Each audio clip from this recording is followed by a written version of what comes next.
Anna thought the worst was over when the police unearthed 3 bodies from beneath her rose garden. But evil doesn't vanish with a headline. 2 weeks later, she receives a package in the mail. No return address, just her name in blocky handwriting. Inside, a flash drive.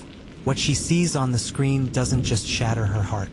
It rewrites everything she thought she knew about her husband and herself. He was watching me from inside the house. The media frenzy died down weeks ago. The camera crews had packed up. The neighbors stopped whispering. The rose garden was now just a torn patch of dirt in a town Anna never wanted to see again. But none of that meant her life had gone back to normal. There was no normal anymore. Do you think Anna's mistake was put behind her? Wait until you hear what unfolds next.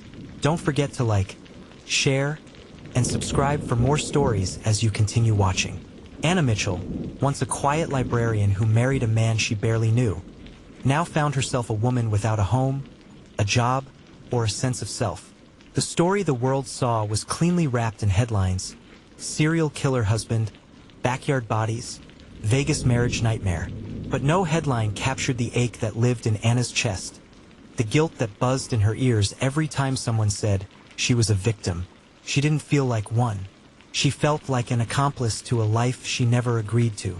She moved in with her sister, Dana, in Seattle, a city whose constant gray skies matched her mood. Dana tried to be gentle. She cooked. She made space. She took time off work. But she didn't ask questions. Maybe because she knew Anna couldn't handle them. Every little thing became a trigger.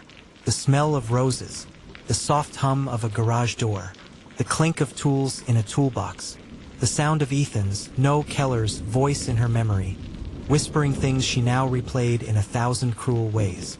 The nightmares were relentless. In them, Anna walked barefoot through a garden that never ended. It stretched for miles, red, white, and yellow roses blooming against a silent sky. She'd kneel to touch the soil, and then the ground would breathe, pulsing beneath her hand like a living thing. Sometimes she'd dig. Sometimes the flowers would wither. And always, Keller stood somewhere in the distance, holding a shovel, smiling with teeth he never showed in real life. PTSD therapy was offered by the state. Dana even found a trauma specialist. But Anna couldn't do it. She didn't want to sit in a cold office with someone who'd learned empathy from a textbook. She didn't want to hear that she was brave, or strong, or innocent. She wasn't sure she believed any of that. So she stayed silent, journaled, read. Sometimes she would watch old wedding videos, not hers, but strangers online. She'd pause the frames right when the couple locked eyes at the altar. She searched for the moment when someone might have seen something was wrong. A hesitation, a twitch, anything, because she still couldn't see it in herself. Keller was perfect until he wasn't. The detectives came by every week. Detective Morales, mostly. Stern, tall, but kind-eyed. He always wore a suit that looked a size too small and brought printouts, timelines, and photos she didn't want to see. They called him Thomas Keller now, his real name, as if saying it would sever the emotional tie she had with Ethan. But it didn't. The papers showed a trail of aliases, jobs, rented homes, women who went missing after dating a man who might have been him. Utah, Nevada, Oregon. He'd been everywhere. He was no one. Anna often felt like she had been mourning a ghost. A husband who never existed. A love built on nothing but smoke and charm. What stung most wasn't the lies. It was how real it all felt. How sincere his laugh had been. How safe she'd felt lying beside him. How, even now, she sometimes forgot and reached for him in her sleep. She didn't cry much. She just sat. And then one morning, everything shifted again. It was a gray Friday when it happened. The sky hung low, pregnant with rain. Dana had already left for work, and Anna was still in pajamas when the doorbell rang. No one ever rang the bell. Everyone who knew her avoided doing that. She opened the door to find no one. Just a small cardboard box, sealed with black electrical tape. No postage, no return address. Just there like it had been placed moments before. Anna stared at it for a long time. Her breath caught. Inside, nestled in bubble wrap, was a simple flash drive. and a folded piece of paper. She unfolded the note slowly. The paper trembled in her hands. There were 4 words. "You don't know me." The handwriting was shaky, done in pencil. No name, no clue. Anna's heart thudded. She stood frozen in the doorway for almost 10 minutes before backing inside and locking every door in the house. She stared at the flash drive on the kitchen table like it might explode. Who sent it? Was it Keller? A survivor? A threat? Against her better judgment, Anna plugged it into Dana's laptop. A folder opened. No viruses, no password, just one file. For Anna, start here. Anna sat on Dana's couch, the flash drive trembling between her fingers like a fragment of dynamite she was too afraid to drop, and too afraid to keep holding. She hadn't touched it for nearly 2 hours, just stared at it resting in her palm as the late afternoon sun crept in through the blinds, striping her face with shadows. Dana hovered like a protective hawk in the kitchen, pretending to clean but really watching Anna's every breath. Dishes clanked with a little more noise than necessary, but Anna didn't react. She didn't have it in her. Her thoughts were locked in a static buzz. No return address, no fingerprints. "We dusted it already," Officer Klein had told her when she called it in. "If you open it, do it on a secure device. And don't be alone." Klein had wanted to take it back to the station, but Anna refused. Something about it felt personal, meant for her and her alone. Even as it terrified her, it also whispered to her answers. That night, after Dana fell asleep on the couch with the TV humming quietly, some forgettable drama rerun casting soft blue light over the living room, Anna tiptoed into the guest room. She locked the door, double-checked it, pulled the shades tight. Then she pulled her old laptop from its case and powered it up, her fingers trembling. Airplane mode. No Wi-Fi, just like Klein said. She plugged in the flash drive. Only one file, a video, no title, just a timestamp. July 12th, 2:16 a.m. Her finger hovered over the trackpad, her chest tightening with anticipation and dread. Click. The screen burst into static, then steadied into a grainy, green-toned night vision view. Shaky camera work. Someone was walking. A man. The crunch of leaves and snap of twigs under his boots loud in the mic. Heavy breathing filled the audio, close and ragged. Then the camera tilted upward, and there he was, Ethan, or rather Keller, the man she had called husband, lover, father of her dreams. He stood in a clearing, a large, fresh-dug hole before him. A flashlight, balanced on a rock behind him, cast jagged shadows across his face. His features were twisted in a look Anna had never seen before. Not in 5 years of shared breakfasts, anniversaries, whispered secrets in the dark. He looked feral, unhinged. He turned to the camera. "You don't know me," he said, the same 4 words from the note. His voice was hoarse, raw, like it had been dragged through gravel. Anna's stomach dropped. Her body refused to move, rooted in place by a growing terror that crackled louder than the static. "I never wanted to be that guy again," he continued, eyes shifting around the forest like he feared being watched. "But she made me." He moved aside, revealing something in the corner of the frame.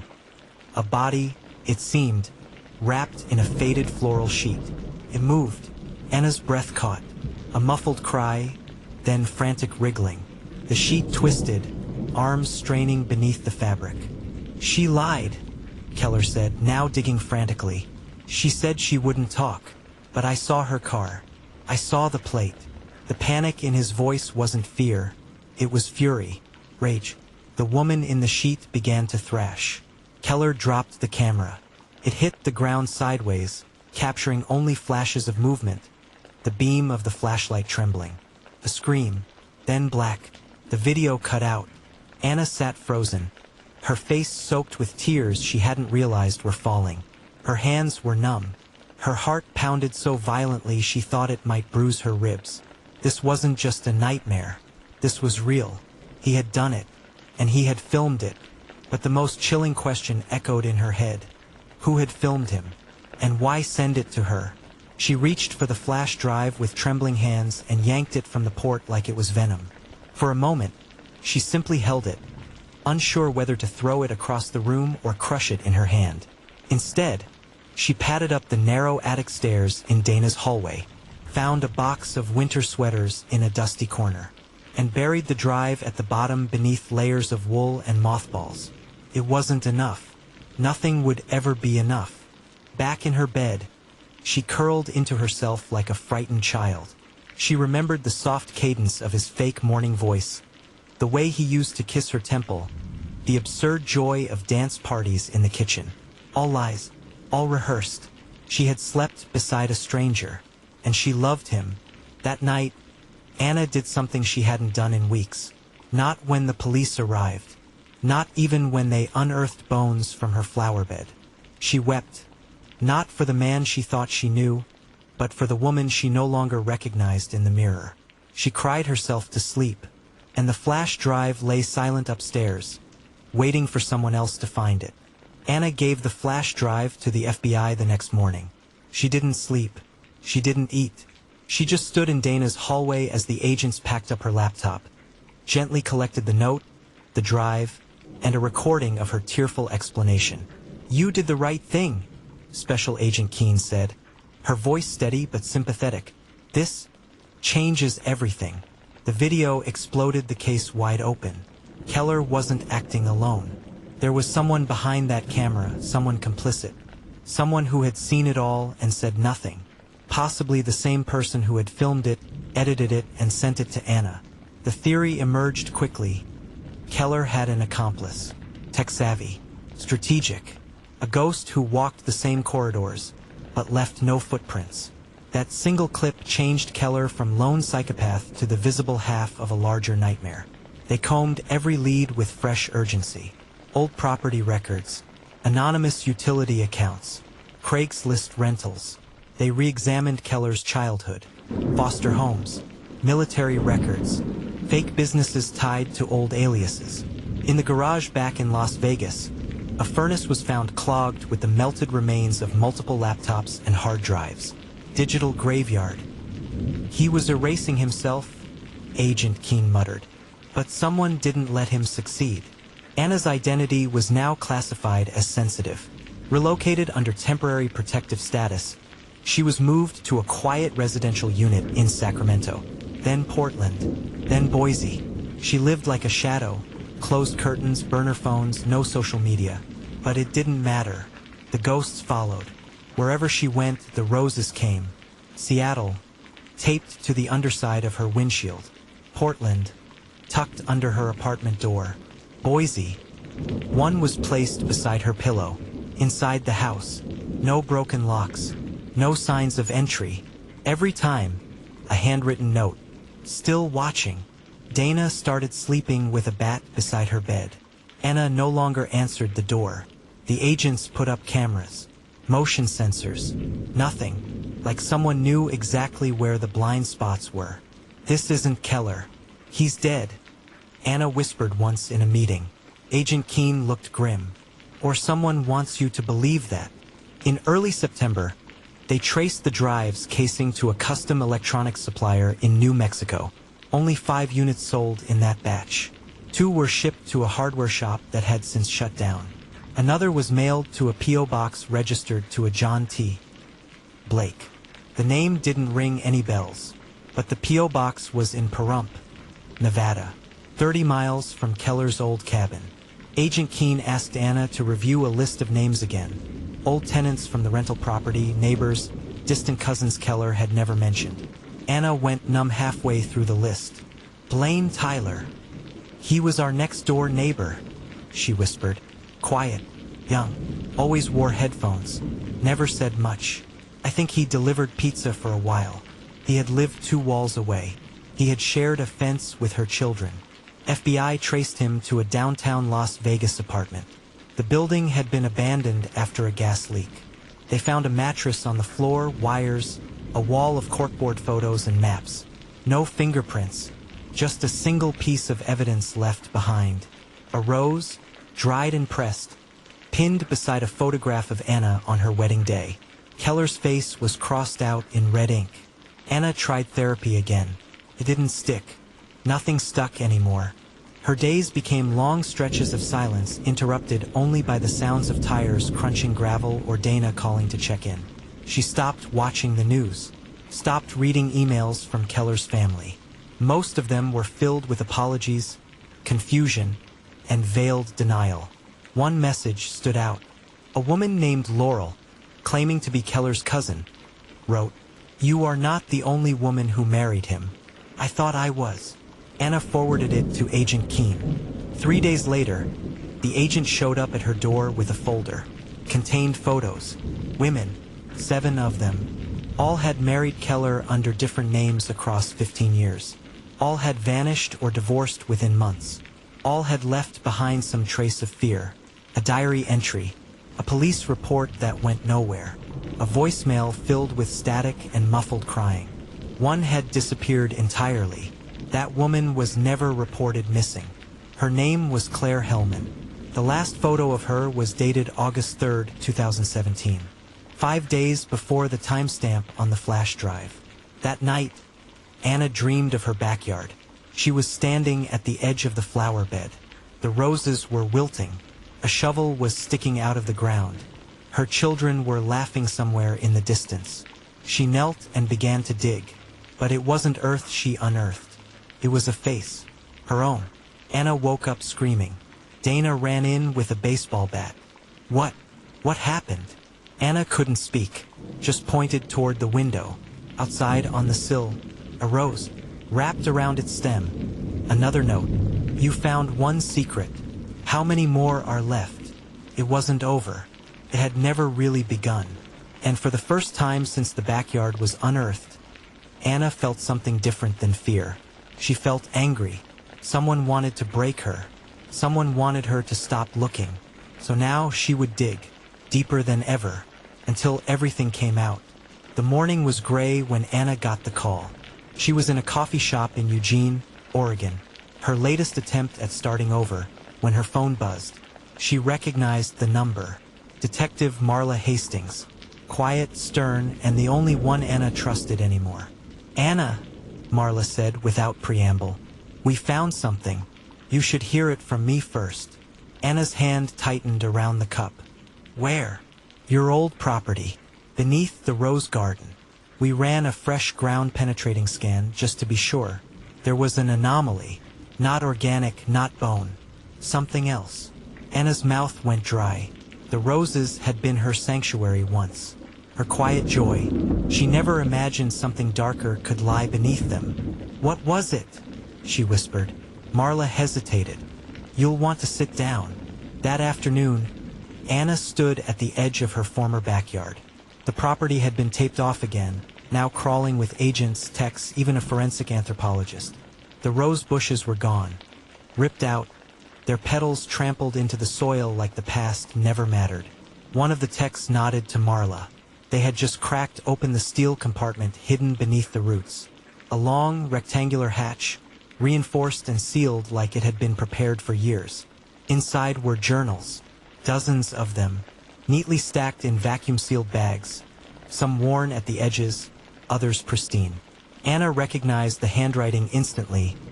Keller's tight, clean cursive. Every stroke deliberate, practiced, mechanical. The first journal opened with a simple phrase, "Day 1, I found her." Anna's hands trembled as she flipped through the pages. Each entry built a terrifying mosaic. Love letters that read like manifestos. He described meeting her in Vegas like it was fate, but there was no romance. Just calculation, obsession, surveillance. He'd been watching her for months before they, accidentally, bumped into each other at the casino bar. He'd rehearsed his story, memorized her routines, her favorite authors, even learned to mimic her humor. The marriage wasn't spontaneous. It was a mission. And then came the lists. Names, dates, locations. Some crossed out, some circled. Next to several names were short phrases. Saw too much, won't talk, weak link. It was a kill log.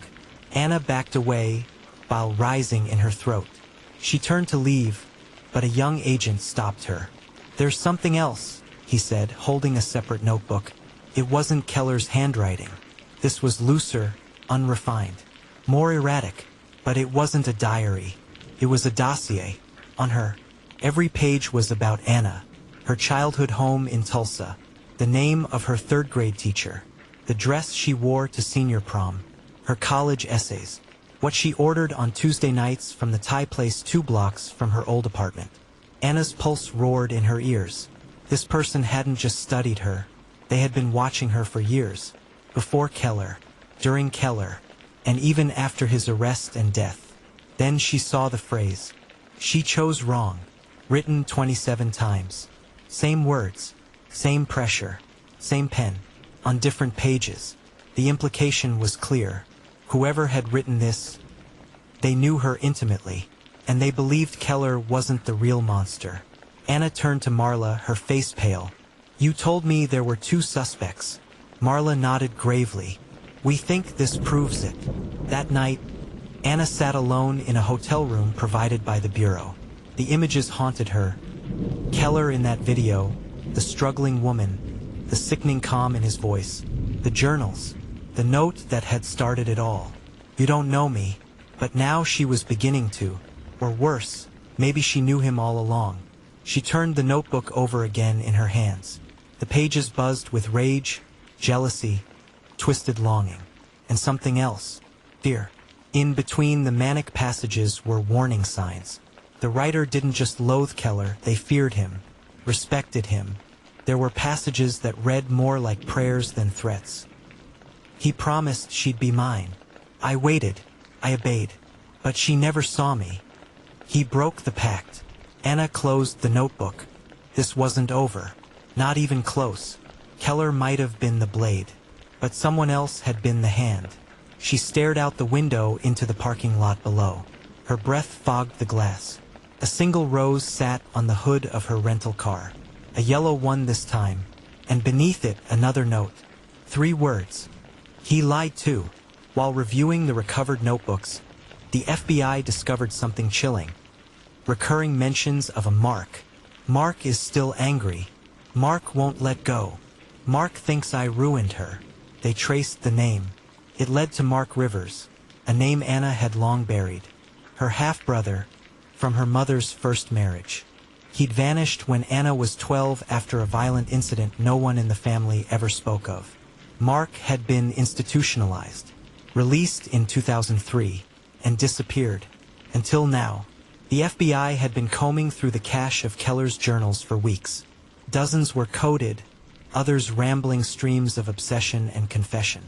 But it was a single name, repeated with growing intensity, that froze every agent in the room. Mark, scrawled across the margins of entries. "Mark is still angry. Mark won't let go. Mark thinks I ruined her." She was supposed to be his. At first, they assumed it was a metaphor. Maybe a symbolic name like a psychological projection or alter ego Keller used to justify his violence. But one agent flagged something different. The handwriting changed. And then came the note, almost buried in the back cover of the last notebook. "He got to her first. I just kept her safe." Anna was called in the next day. She sat under harsh lighting in a secure federal building in Tacoma, clutching a lukewarm cup of tea that had long since gone cold. Agent Mora laid out 2 photos. One was Keller, clean-shaven, confident, cold. The other, grainier, older, from a hospital intake scan. Long, stringy hair, hollow cheekbones, eyes like glass knives. Name Mark Rivers. DOB, November 9th, 1978. Status: released 2003 from Rainsfield Psychiatric Hospital. Disappeared 2004. No digital footprint since. Anna's fingers tightened around the cup. "He was my mother's son, from her first marriage. He was violent. She never let us speak of him after he was institutionalized. I was 12. I barely remember the fight. Only the blood on the wallpaper." Agent Mora gave a solemn nod. "Did you know he was living in Oregon until 2004? That he applied for a job at your college library? Under a different name?" Anna's hands trembled. "No," she whispered. "He never approached you, never made contact that we can verify. But we believe he was watching. And we believe he found Keller online. In the same forums. Same groups. That's how the notebook started. We think Mark wrote half of them. A flash of nausea ripped through her gut. All this time she'd been mourning Ethan Keller, trying to make sense of him. But there had been another player all along. Someone more hidden, more calculating. You didn't just marry a stranger, Morris said quietly. You were bait. You were the reason. That night, Anna couldn't sleep. She curled up on Dana's couch with a blanket pulled to her chin. The TV whispering old sitcoms that used to make her laugh. None of them worked. Every noise outside made her spine stiffen. At 2:42 a.m., her phone buzzed. Unknown number. One image. A photo of her, sleeping, taken from her bedroom door. She bolted upright, ran to Dana's room. Empty. Panic clawed up her throat. Then the second message arrived. You always loved roses. We just had to pull the weeds around you. Another ping. A GPS coordinate. In Idaho. On the edge of a forest. And a final message. Bring the flash drive. Alone. Or the garden dies. Anna collapsed to her knees. Her vision blurred with tears. Fear. Fury. Was it Keller? Somehow alive? Was it Mark? The brother who had hidden in the shadows? Or someone else entirely? By morning, the FBI tracked the phone to a disposable burner dumped in a trash can outside a hospital in Spokane. No prints. No DNA. But the coordinate? When agents arrived, they found another rose, freshly clipped. And beneath it, a child's doll. The same one Anna had lost at age 6. Wrapped in an old sheet. Tucked inside the doll's pocket. A handwritten phrase. We're not done planting. Anna stared at the monitor later that evening.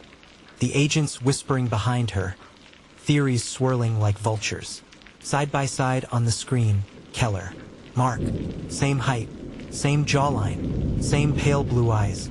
And in the scanned pages of those journals, same loops. Same grammar. 2 hands writing as one. She whispered, I married one. The other made him. One was the killer. The other was the architect. And now, one of them was still sending her roses. Still watching. Still waiting.